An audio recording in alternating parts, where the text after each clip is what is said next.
Samajwadi party के नेता अखिलेश यादव ने एक इवेंट के दौरान अपनी इनकम से जुड़े सवाल पर कड़ी प्रतिक्रिया दी। जब एक रिपोर्टर ने उनसे उनकी आय के बारे में पूछा, तो अखिलेश भड़क गए और कहा, मेरी इनकम जाननी है तो सीबीआई से पूछो, यहाँ बकवास मत करो। उनका ये वीडियो सोशल मीडिया पर तेजी से वायरल।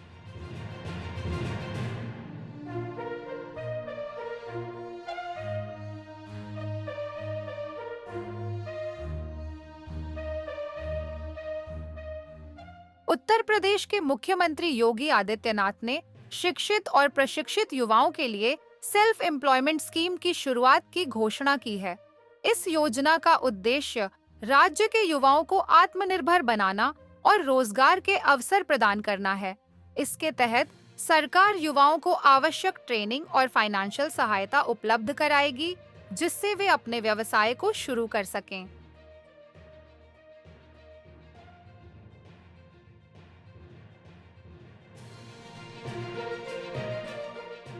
भारत की पुरुष हॉकी टीम ने पेरिस ओलंपिक्स में 41 साल बाद ऐतिहासिक ब्रॉन्ज मेडल जीता। पीएम नरेंद्र मोदी ने टीम को बधाई देते हुए इस जीत को पीढ़ियों तक याद रखा जाएगा बताया। इस प्रदर्शन ने भारतीय हॉकी में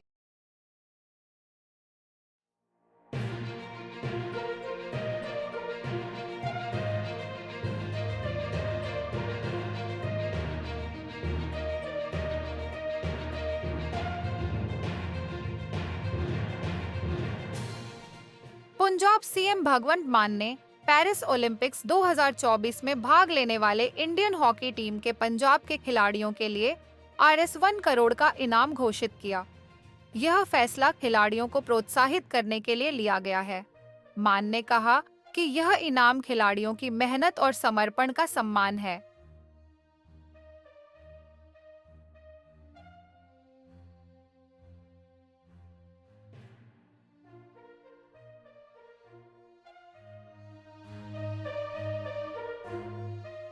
अनुराग ठाकुर ने राहुल गांधी और कांग्रेस पर निशाना साधते हुए पूछा कि जब बांग्लादेश में मिनॉरिटीज पर अत्याचार हो रहे हैं, तब कांग्रेस क्यों चुप है। ठाकुर ने कहा कि गाजा पर तो बड़ी बड़ी बातें करते हैं, लेकिन पड़ोसी देश में हो रहे अत्याचार पर चुप्पी साधी हुई है। उन्होंने कांग्रेस पर दोहरे मापदंड अपनाने का आरोप लगाया और कहा कि यह पार्टी सिर्फ राजनीतिक लाभ के लिए बोलती है।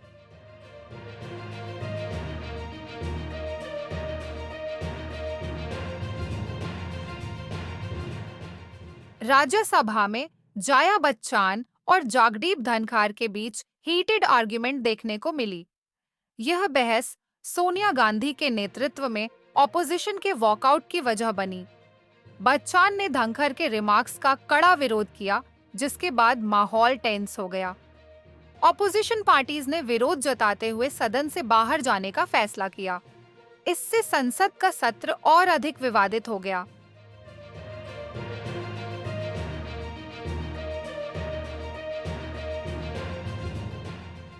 भारतीय पहलवान विनेश फोगाट को बड़ी राहत, CAS ने उनके सिल्वर मेडल की प्ली को स्वीकार किया है। इंडियन ओलंपिक एसोसिएशन ने मशहूर वकील हारिश साल्वे से इस मामले की पैरवी करने के लिए संपर्क किया। अब यह मामला इंटरनेशनल कोर्ट में लड़ने की तैयारी है। भारतीय खेल जगत के लिए यह एक महत्वपूर्ण मोड़ है।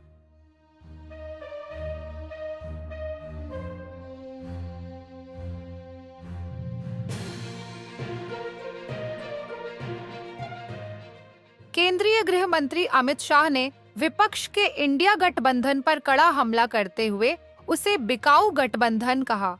उन्होंने आरोप लगाया कि यह गठबंधन देश के हित के बजाय सिर्फ सत्ता और स्वार्थ के लिए बना है। शाह ने बीजेपी की देश की प्रगति के प्रति प्रतिबद्धता की सराहना की और कहा, उत्तर प्रदेश में 4 IPS अधिकारियों का तबादला हुआ है। केशव कुमार को लखनऊ का नया DCP नियुक्त किया गया है। अन्य अधिकारियों को भी महत्वपूर्ण पदों पर तैनात किया गया है। इस तबादले से लॉ एंड ऑर्डर को और मजबूत करने का प्रयास किया गया है। यूपी सरकार लगातार प्रशासनिक सुधारों पर ध्यान दे रही है, जिससे राज्य की सुरक्षा और व्यवस्था में सुधार हो सके।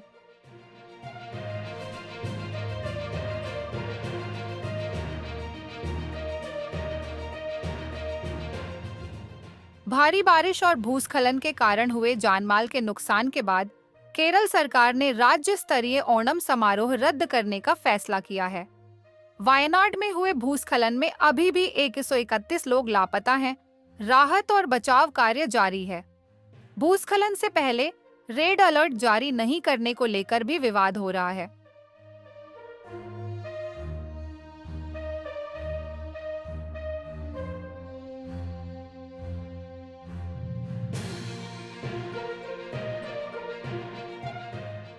कांग्रेस के सांसद जयराम रमेश ने धर्मेंद्र प्रधान के खिलाफ प्राइविलेज नोटिस पेश किया है, क्योंकि कुछ एनसीईआरटी किताबों से प्रीएम्बल को छोड़ दिया गया है।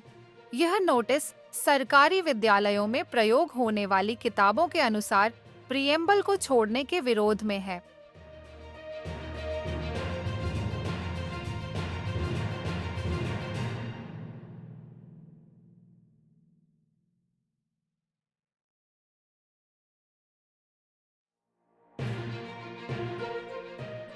जापान में 2 शक्तिशाली भूकंप हुए हैं, जिसके कारण सुनामी चेतावनी जारी की गई है। इस खबर में हम जापान के भूकंप के बारे में नवीनतम जानकारी प्राप्त करेंगे और इससे जुड़ी चेतावनी के बारे में चर्चा करेंगे।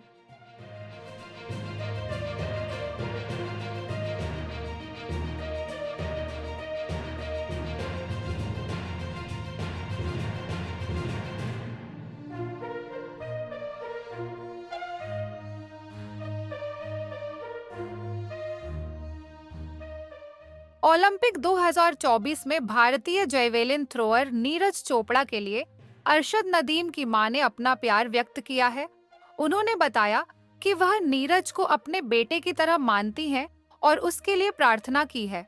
इस वीडियो में हम इस प्यार भरे संवाद की विस्तृत चर्चा करेंगे और नीरज चोपड़ा के प्रदर्शन पर ध्यान केंद्रित करेंगे।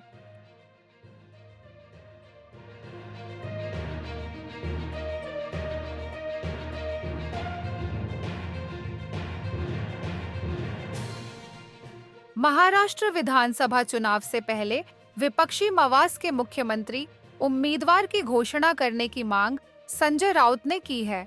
उन्होंने कहा है कि यह मतदाताओं को स्पष्टता देगा और उन्हें विकल्पों के बीच निर्णय लेने में मदद करेगा।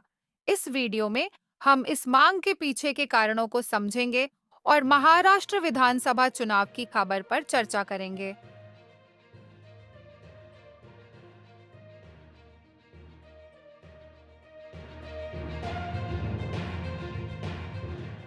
राहुल गांधी ने पार्लियामेंट में मछुआरों और राइट टू फूड कैंपेन के प्रतिनिधियों से मुलाकात की।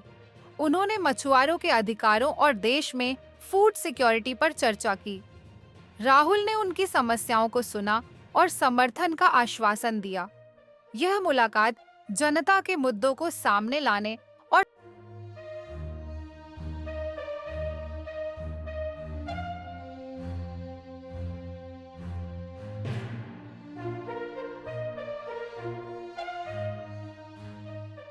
केंद्र सरकार ने वक्फ बिल को संसदीय समिति के पास भेजने का निर्णय लिया है, जिसमें ओवैसी भी 31 सदस्यों के पैनल में शामिल होंगे।